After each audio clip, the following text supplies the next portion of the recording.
I've had the OnePlus Nord CE3 Lite for about 2 weeks now. This phone has 3 big features that are pretty unique for the price that it's going for. 1. It has a 108 megapixel main camera. 2. Flagship level charging speeds, 67 watts. And 3. It has a large 6.72-inch 120Hz display with dual stereo speakers. Hey guys, Andre here, and you're watching Tech Local. The Nord CE3 Lite only costs 14,990 pesos. And at that price, we seem to be getting a pretty hefty set of specs. Most of it does seem to be present from its predecessor, the Nord CE2 Lite, but the 3 key elements we've mentioned are the ones mostly improved. Let's take a look at its design first. It looks so green. The OnePlus Nord CE3 Lite is a pretty big phone. Obviously, that's because of its large display, which we'll get to in a minute. The body is mostly hard plastic, but is paired with an aluminum frame, which makes the phone feel really solid. There's none of that body flexing and creaking plastic, which is common in lower-priced phones. Side-mounted fingerprint scanner.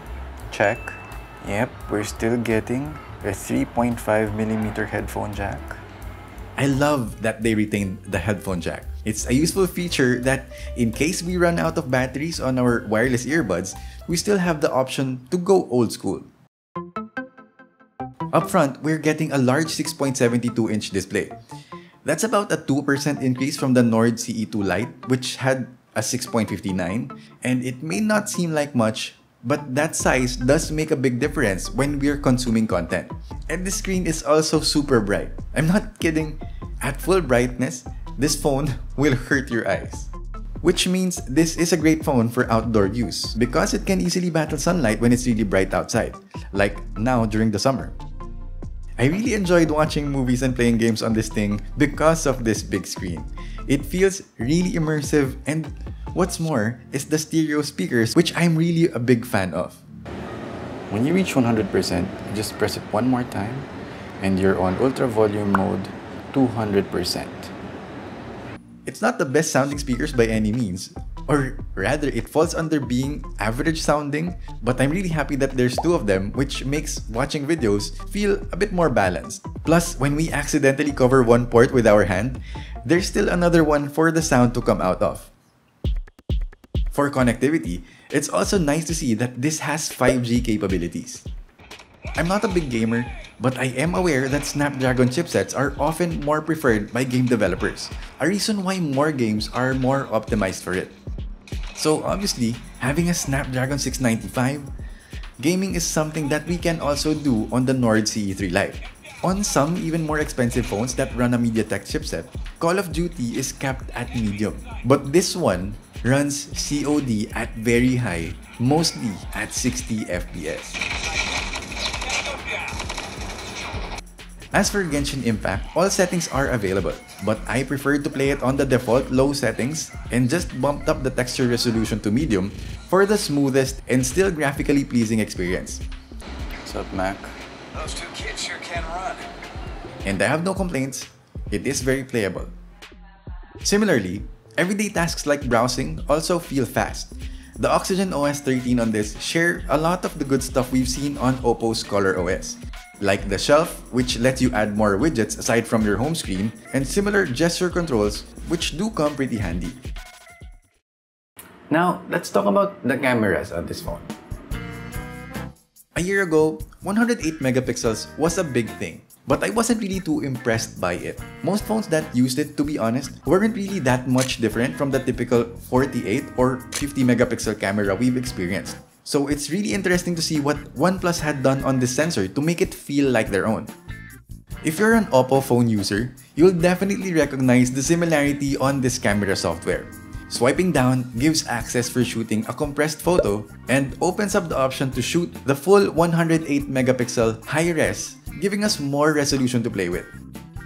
You can also activate AI shooting mode, which basically just adds more saturation and contrast to your shots depending on the scene. And that's okay if you're into that. On that note, the standard photo mode has colors that are true to life, but it also feels like it has more contrast than what I would want, and it often prefers more magenta with its white balance. But that's also easily corrected when we're editing. This phone didn't get an ultra-wide nor a telephoto, but you can zoom in, and that puts the 108 megapixel camera to use by cropping it in.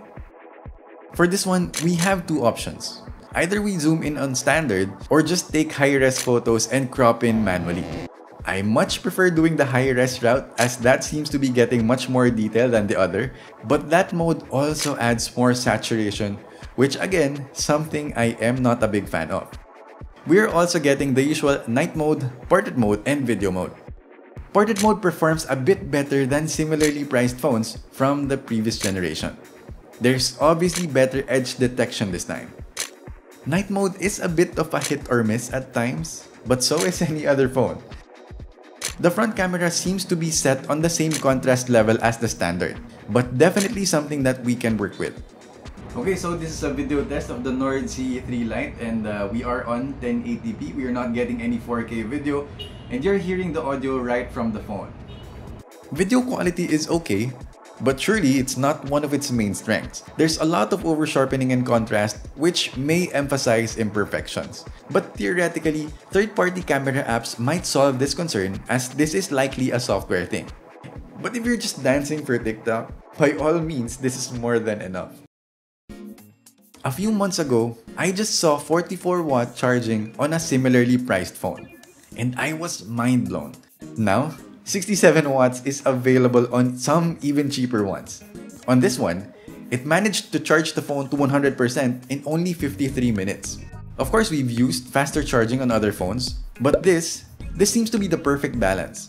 Not extremely fast, but far from being slow. My experience with this phone has been very interesting. I didn't even notice that I was using a mid-range phone. And for it to be priced at around the same price as its predecessor is definitely something that I'm really happy about. And there are quite a few notable features. First is the bright screen. 100% if you are an outdoor type of person, you won't be disappointed with this brightness. Second is the speakers. I don't even know any other phone that offers 200% volume. If you do, kindly let me know in the comment section below. And so if that's your thing, another reason to go with this one. And third is the charging speeds. Less than an hour of charging on a mid-range? That's not very common. And so the question remains, who is this phone for? As a camera first, this might not be the first phone that comes to mind.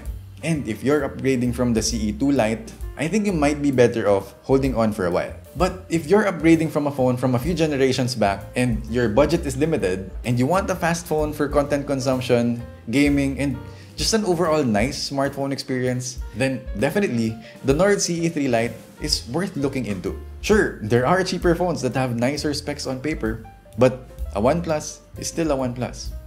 Guys, I hope you enjoyed this new format of video that we are trying out. And quite honestly, these videos are pretty hard to produce. So hopefully we earned your click on that like button or subscribe if you're into this type of content, and I will see you on the next video.